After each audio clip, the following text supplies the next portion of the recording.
नमस्कार, मी प्रेमिला झुंबरे. तर आज बनवणार आहे मी कारल्याची भाजी. त्यासाठी एक दोन कारली चिरून स्वच्छ धुवून घेतलेली, ती एक कांदा चिरून घेतला, थोडीशी कोथिंबीर घेतली, गॅसवर कढई ठेवली. तर आता कारल्याला मी फोडणी देणार आहे. तर एक चमचाभर जिरी टाकून घेतले, एक चमचाभर मोहरी आहे, थोडासा लसूण आहे,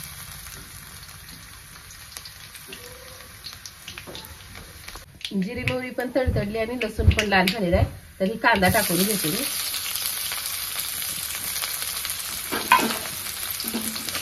आता एक कांदा छान असं तेलात लाल होऊ द्यायचा. तर कांदा चांगला लाल झालेला आहे, जास्त पण करपूस तर भाजायचं नाही, फक्त लालसर कलर येऊ द्यायचा आहे त्याला. ते कारलं मी चिरून आणि स्वच्छ धुवून पण घेतलेलं आहे.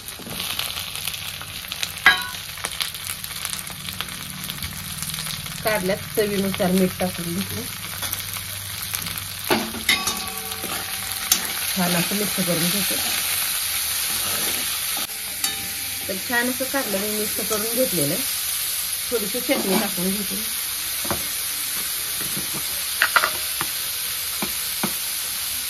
लाल चटणी एक चमचा,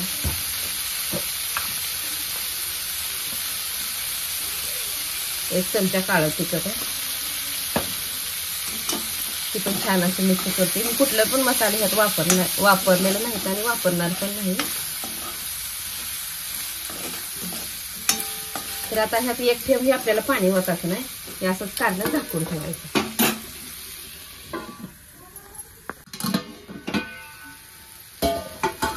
तर एक 5 मिनिटं मी चांगलं झाकून ठेवलेलं आहे. तर कारलं एकदम मऊ असं झालेलं आहे.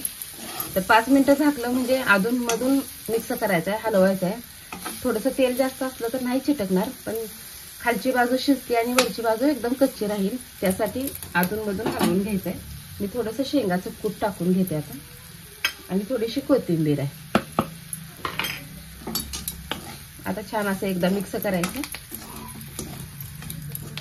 तर अशी कारल्याची भाजी करून तर तुम्ही बघा, एकदम छान आणि एकदम टेस्टी अशी होते भाकरी सोबत खाण्यासाठी. आणि माझा व्हिडिओ आवडला तर नक्कीच तुम्ही लाईक करा, सबस्क्राईब करा. फेसबुकवर बघत असाल तर फॉलो करा.